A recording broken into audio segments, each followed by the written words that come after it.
Assalamualaikum warahmatullahi wabarakatuh. Perkenalkan, nama saya Yusuf Ramdhani. Kali ini saya akan mempresentasikan ujian akhir semester mata kuliah Digital Innovative Entrepreneurship. Kali ini untuk ujian akhir semester temanya adalah bisnis model kanvas dengan dosen pengampu Ibu Ratih Anggoro Wilis SEMM. Saya mempresentasikan ujian akhir semester kali ini Yusuf Ramdhani kelas MJ 501 NIM 210 201 010102. Baik, langsung saja kita mulai. Baik, pertama-tama kita masuk ke bisnis model kanvas, yaitu merupakan alat manajemen strategis untuk mendefinisikan serta mengkomunikasikan ide atau konsep bisnis dengan cepat dan mudah. BMC berbentuk dokumen atau satu halaman yang bekerja melalui elemen fundamental bisnis atau produk, serta menyusun ide dengan cara yang koheren. Lanjut.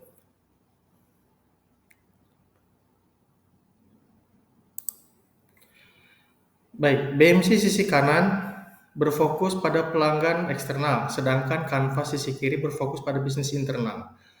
Baik faktor eksternal dan internal bertemu di sektor value proposition yang merupakan pertukaran nilai antara bisnis Anda dan pelanggan ataupun klien Anda. Baik, lanjut. Mengapa bisnis memerlukan BMC? Baik, untuk menggambarkan dengan cepat tentang apa yang dibutuhkan oleh suatu ide. Selanjutnya memperlihatkan seperti apa pengaruh keputusan pelanggan terhadap sistem bisnis. Selanjutnya memungkinkan Anda untuk memahami proses yang diperlukan untuk membuat terhubungan antara ide Anda hingga membuatnya menjadi suatu bisnis. Selanjutnya, memungkinkan setiap orang untuk mendapatkan ide yang jelas tentang gambaran bisnis. Selanjutnya kita masuk ke fungsi BMC itu sendiri. Yang ke satu, memudahkan wirausaha untuk menuangkan ide bisnis dalam suatu bagan sederhana. Kedua, terjemahan konsep, ide, gagasan suatu bisnis dalam elemen-elemen visual. Yang ketiga, rencana bisnis terfokus karena detail setiap elemen bisnis model kanvas memudahkan wirausaha untuk memahami tujuan bisnis. Selanjutnya, kita akan masuk ke elemen model bisnis. Baik. Kali ini ada elemen customer segment. Customer segment adalah praktik membagi basis pelanggan menjadi kelompok individu yang serupa dengan cara tertentu, seperti usia, jenis kelamin, minat, dan kebiasaan berbelanja. Tempat yang tepat untuk memulai memahami pelanggan Anda adalah dengan membuat persona pelanggan untuk setiap customer segment Anda. Selanjutnya, value proposition. Value proposition adalah fondasi untuk segala bisnis ataupun produk. Value proposition merupakan konsep dasar dari pertukaran nilai antara bisnis Anda dengan pelanggan ataupun klien. Umumnya value ditukar oleh customer dengan uang ketika masalah mereka diselesaikan oleh solusi bisnis atau produk yang Anda tawarkan. Selanjutnya, ada channels. Channels didefinisikan sebagai jalan yang digunakan pelanggan untuk berhubungan dengan bisnis Anda dan menjadi bagian dari siklus penjualan. Channel umumnya tercakup dalam rencana pemasaran untuk bisnis Anda sendiri. Baik, selanjutnya ada revenue stream yang didefinisikan sebagai cara bisnis Anda mengubah value proposition atau solusi untuk masalah pelanggan menjadi keuntungan finansial.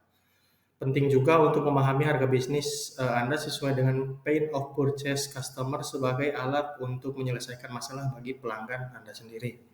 Selanjutnya, ada key resources. Selanjutnya, Anda juga harus memikirkan tentang sumber daya praktis apa yang diperlukan untuk mencapai key activities ataupun tindakan bisnis. Key artinya sumber daya yang dibutuhkan bisnis Anda untuk berbisnis. Baik, selanjutnya.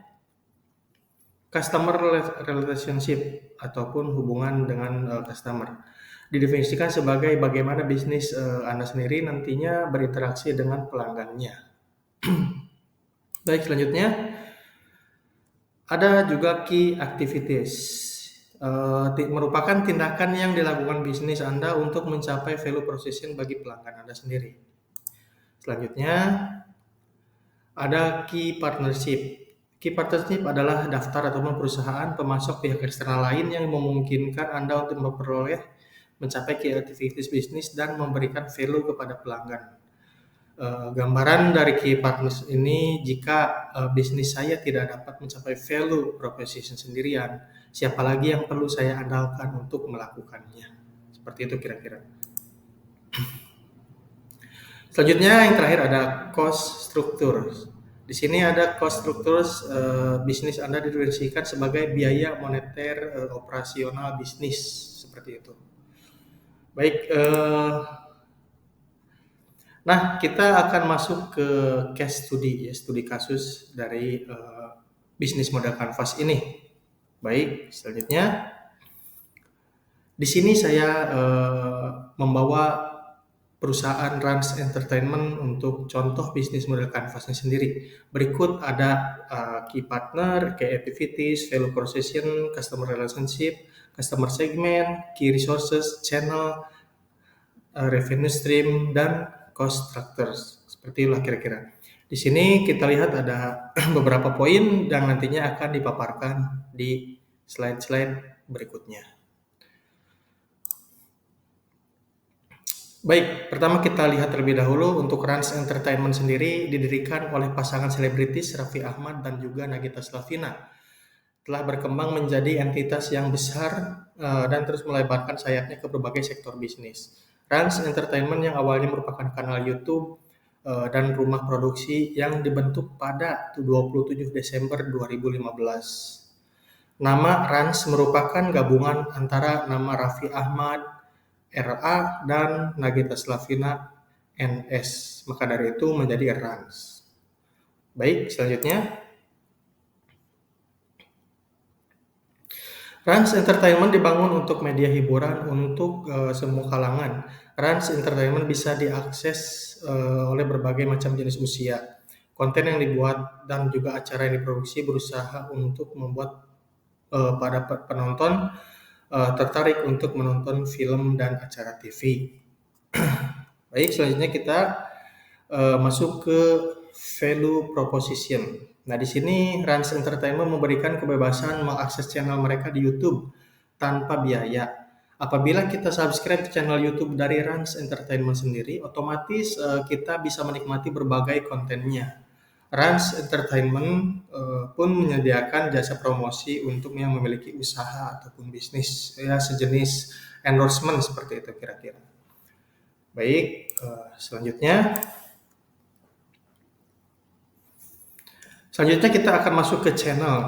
Kemudahan dari saluran Rans Entertainment yang sangat praktis sehingga membuat kita semua dapat menikmati berbagai konten yang disajikan baik dari Rans Entertainment itu sendiri maupun channel turunannya. Seperti di sini ada Rans Musik, Power Ranger, Rans Animation Studio, Rans FC Official, Rans Sportainment, Boon Lifetainment, Rans Esport, dan Rans Basketball. Seperti itu.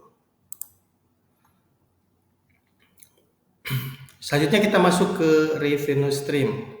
Sumber pendapatan Rans Entertainment bisa didapatkan dari berbagai macam channel yang dibuatnya.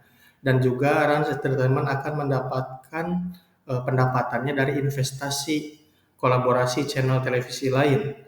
Nah, di sini Rans Entertainment pun mendapatkan penghasilan dari sponsor olahraga yang dimilikinya, yaitu Rans Nusantara FC. Baik, selanjutnya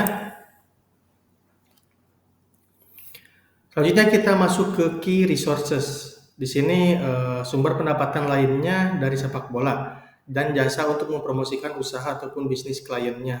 Selain itu, Rans Entertainment juga dapat penghasilan dari MTech Group pada saat mengadakan acaranya sendiri pada televisi.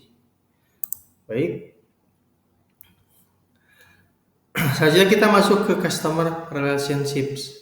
Hubungan pelanggan Rans dibangun terutama di platform itu sendiri karena mudah digunakan dan oleh karena itu memungkinkan pengguna untuk mengkonfigurasinya dengan cara yang paling sesuai untuk mereka.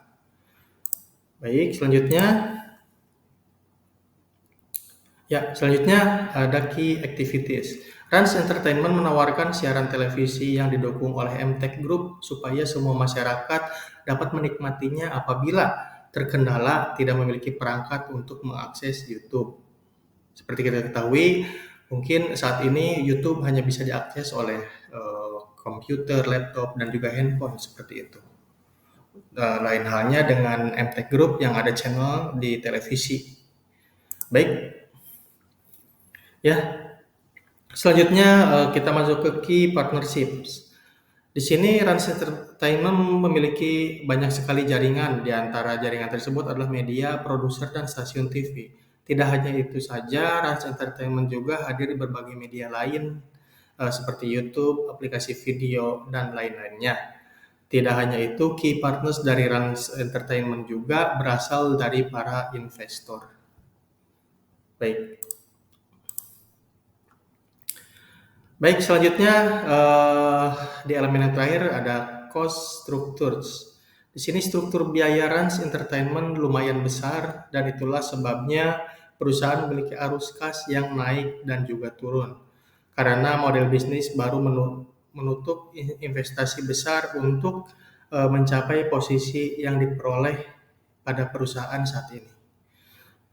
Struktur biaya yang besar ini melibatkan cost of producing movies, maintenance cost, dan subscription maintenance cost.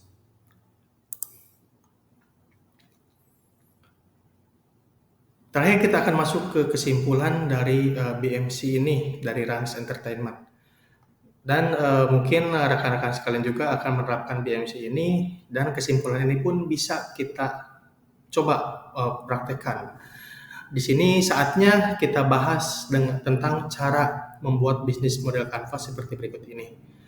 Yang pertama, analisa kompetitor. Yang kedua, mengurutkan elemen secara sistematis. Yang ketiga, hubungkan tiap elemennya. Yang keempat, fokus pada kondisi saat ini.